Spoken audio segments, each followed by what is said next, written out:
বাংলার বাড়ি প্রকল্পে টাকা দেওয়ার আগে উঠে এলো একাধিক তথ্য। বাংলার বাড়ি টাকা দেওয়ার এই অনিয়মের ক্ষেত্রে এবার শোকজ অফিসারদেরও, অর্থাৎ যে সমস্ত জেলায় জেলায় এই সুপার চেকিং অলরেডি কমপ্লিট হয়ে গেছে, যাদের লিস্টের নাম উঠে গেছে, সেই সমস্ত লিস্টের উপভোক্তার মধ্যে অনেকেরই কিন্তু পাকা বাড়ি, দোতলা বাড়ি এবং ছাদ দেওয়া বাড়িও কিন্তু রয়েছে।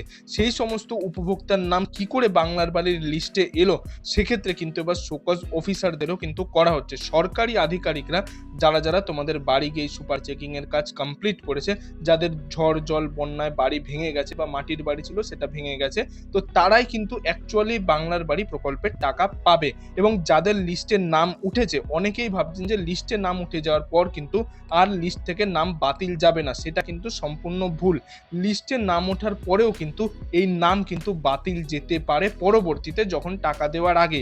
কারণ যাদের যাদের পাকা বাড়ি, দোতলা বাড়ি রয়েছে, তারা কিন্তু বাড়ি পাওয়ার যোগ্য নয়। তো সেক্ষেত্রে কিন্তু বলে দেওয়া রয়েছে পরিষ্কার। তো আজকের এই ফুল ভিডিওতে তোমাদের সাথে শেয়ার করে দেবো যে বাংলার বাড়ি প্রকল্পের ক্ষেত্রে কি কি বলে দেওয়া রয়েছে, কি কি ক্রাইটেরিয়া বলেছে, এবং লিস্টে যাদের নাম রয়েছে তাদের কবে কি নাম বাতিলও হতে পারে, কাদের কাদের নাম বাতিল হবে, সমস্ত কিছু এই একটা ভিডিও থেকে তোমরা জানতে পারবে। তো ভিডিওটিকে অবশ্যই সম্পূর্ণ দেখার চেষ্টা করো। আমরা সরাসরি সেই নিউজ বা আপডেটটিতে চলে যাচ্ছি, তোমাদের সাথে পুরো বিস্তারিত ডিটেলসটি শেয়ার করে দিচ্ছি। এখানে তোমরা দেখতে পাচ্ছ আমরা সরাসরি নিউজটিতে চলে এসেছি। এটি একটি দৈনিক সংবাদ মাধ্যম পত্রিকায় প্রকাশিত হয়েছে, যেখানে বলে দেওয়া রয়েছে বাংলার বাড়িতে অনিয়ম শোকজ অফিসারদের, অর্থাৎ যারা যারা সুপার চেকিং করে লিস্টে যে সমস্ত উপভোক্তার নাম উঠেছে, তাহলে তাদের সুপার চেকিং তারা অফিসাররা কিন্তু ঠিক করে করেছে কিনা সেক্ষেত্রে কিন্তু সন্দেহ করা হচ্ছে। বাংলার বাড়ি প্রকল্পে অনিয়মের হদিশ পেল পূর্ব বর্ধমান জেলা প্রশাসন, অর্থাৎ এটা কিন্তু পূর্ব বর্ধমান জেলার ক্ষেত্রে প্রকাশিত হয়েছে যে বাংলার বাড়ি প্রকল্পে অনিয়মের হদিশ পেল পূর্ব বর্ধমান জেলা প্রশাসন। পাকা বাড়ি থাকার পর বেশ কিছু পরিবারকে প্রকল্পের সুবিধা দেওয়া হয়েছে। যাদের যাদের পাকা বাড়ি বা ছাদ দেওয়া দোতলা বাড়ি রয়েছে, তাদেরও কিন্তু এক্ষেত্রে নাম উঠে গেছে। যে অফিসাররা সুপার চেকিং করে তাদের নাম তালিকায় রেখেছিলেন, তাদের শোকজ করার সিদ্ধান্ত নেওয়া হয়েছে। সমীক্ষার পাশাপাশি যারা সুপার চেকিং এর কাজ করেছেন তাদের শোকজ করা হবে, অর্থাৎ সুপার চেকিং করার পরও কি করে এই সমস্ত উপভোক্তার নাম লিস্টে আসতে পারে সেগুলো নিয়ে কিন্তু শোকজ করা হচ্ছে অফিসারদের। ঠিকমতো জবাব না পাওয়া গেলে বিরুদ্ধে কড়া পদক্ষেপ নেওয়া হবে। জেলা শাসক আয়শা রানী বলেন যে যারা গাফিলতি করেছেন তাদের প্রত্যেকের বিরুদ্ধে ব্যবস্থা নেওয়া হবে। কোনো পাকা বাড়ির মালিক এই প্রকল্পের সুবিধা পাবেন না, অর্থাৎ যাদের যাদের পাকা বাড়ি, ছাদওয়ালা বাড়ি রয়েছে, তারা কিন্তু কোনোভাবে বাংলার বাড়ি প্রকল্পের এই টাকা পাবেন না। প্রশাসন সূত্রে জানা গিয়েছে বর্ধমান 1 নম্বর ব্লক থেকে বেশি অনিয়ম ধরা পড়েছে। পুলিশের কর্মরত সদস্য রয়েছেন এমন পরিবারও কিন্তু প্রকল্পের সুবিধা পেয়েছেন, অর্থাৎ যারা যারা পুলিশে কর্মরত মানে সরকারি চাকরিও করছেন, তাদেরও কিন্তু এই লিস্টের নাম চলে এসেছে। কিভাবে তাদের নাম থাকা গেল তা নিয়ে কিন্তু প্রশ্ন তদন্ত শুরু করেছে। কোনো প্রভাবশালীর মদত রয়েছে কিনা সেটা নিয়ে কিন্তু নজর দেয়া হচ্ছে। সোমবার থেকে আধিকারিকদের শোকজ নোটিশ দেওয়া শুরু হয়েছে। সুপার চেকিং এর জন্য যারা আদৌ এলাকায় গিয়েছিলেন কিনা তা নিয়ে তদন্ত করা হচ্ছে, অর্থাৎ যারা যারা সুপার চেকিং করেছিলেন, যে সমস্ত অফিসাররা, তারা এলাকায় গিয়ে বাড়ি বাড়ি গিয়ে সমস্ত সুপার চেকিং এর কাজ সঠিকভাবে করেছিলেন কিনা সেগুলো কিন্তু এবার তদন্ত করা হচ্ছে। কারণ অনেক মানুষের ভুলভাল নাম চলে এসেছে, যেটা মুখ্যমন্ত্রী মমতা বন্দ্যোপাধ্যায় বলেছিল, যাদের ঝড় জল বন্যায় বাড়ি ভেঙে গিয়েছে, মাটির বাড়ি ভেঙে গেছে, তারাই কিন্তু অ্যাকচুয়ালি টাকা পাবে। এবং যে সমস্ত 16 লক্ষ OPWL উপভোক্তারা কিন্তু জানুয়ারি মাসের দ্বিতীয় সপ্তাহে তাদের এই প্রথম কিস্তি 60,000 টাকা তাদের নিজস্ব ব্যাংক অ্যাকাউন্টে পেতে চলেছে, এবং অলরেডি এটা ডিসেম্বর মাস শেষ হতে চায়, তো জানুয়ারি মাসের প্রথম দিকেই কিন্তু সেই সমস্ত ফাইনাল লিস্ট প্রকাশিত করে দ্বিতীয় সপ্তাহের মধ্যেই কিন্তু টাকা ছাড়তে হবে।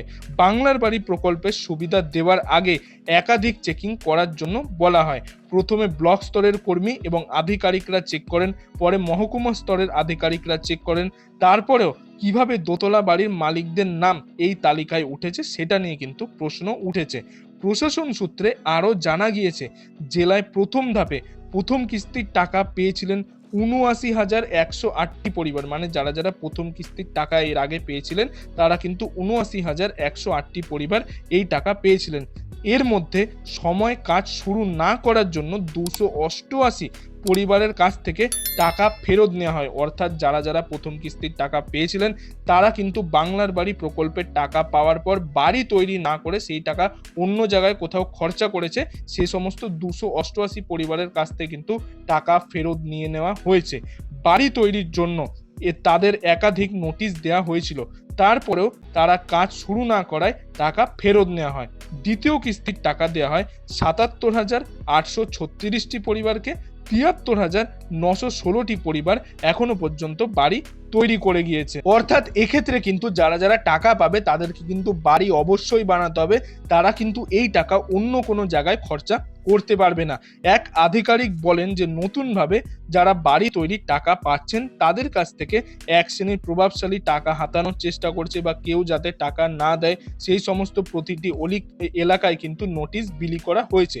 কোনো প্রভাবশালী টাকা চাইলে তাদের বিরুদ্ধে কড়া আইনি পদক্ষেপ নেওয়া হবে এবং পাকা বাড়ির মালিকদের নাম বাদ দিয়ে আর্থিকভাবে পিছিয়ে পড়া পরিবারগুলোকে যাতে সুবিধা দেওয়া হয় সেই সমস্ত দিকেও কিন্তু নজর দেওয়া হচ্ছে। উপভোক্তাদের নামের তালিকা আগেই তৈরি হয়ে গিয়েছিল, সেগুলি যাচাই করে প্রকৃত উপভোক্তা চিহ্নিত করতে বলা হয়। তারপরেও জেলায় কয়েকটি জায়গায় বিপত্তি হয়েছে এবং জেলা শাসক বলেন যে টাকা পাওয়ার পর উপভোক্তাদের বাড়ি তৈরি করতেই হবে, এই টাকা অন্য কোনো জায়গায় ব্যয় করা যাবে না। বাড়ি তৈরি না করলে সেই টাকা কিন্তু উপভোক্তার কাছ থেকে ফেরত নিয়ে নেওয়া হবে। এবং এক্ষেত্রে তোমরা নিজেরাই দেখতে পেলে শুধুমাত্র পূর্ব বর্ধমান জেলার ক্ষেত্রে এতগুলি সমস্যা উঠেছে যে যারা যারা টাকা পেয়েছিল প্রথম কিস্তি অর্থাৎ দ্বিতীয় কিস্তির টাকা, তারাও কিন্তু অনেকে বাড়ি তৈরি না করায় তাদের কাছ থেকে টাকা ফেরত নিয়ে নেওয়া হয়েছে এবং লিস্টে যাদের নাম উঠেছিল, যে সমস্ত দোতলা পাকা বাড়ি রয়েছে, তাদেরও কিন্তু নাম পরবর্তীতে টাকা দেওয়ার আগেই কিন্তু বাতিল পড়বে, সেগুলো কিন্তু বলে দেওয়া রয়েছে। তো বন্ধুরা, এই ছিল আজকের কিছু আপডেট। এই আপডেটটি যদি আপনার ভালো লাগে তাহলে একটি লাইক করে দেবেন এবং বন্ধু বান্ধব আত্মীয় স্বজন সবার মধ্যে এই ভিডিওটিকে শেয়ার করে দেবেন, তারাও যাতে বাংলার বাড়ি প্রকল্পের বিষয়ে জানতে পারে। এবং আপনি যদি আমার চ্যানেল নতুন দর্শক হয়ে থাকেন তাহলে চ্যানেলটি অবশ্যই সাবস্ক্রাইব করে পাশের বেল আইকনটি অল করে দেবেন এরকম গুরুত্বপূর্ণ আপডেটগুলি পাওয়ার জন্য। এতক্ষণ ভিডিওটি দেখার জন্য আপনাদের সবাইকে অসংখ্য ধন্যবাদ।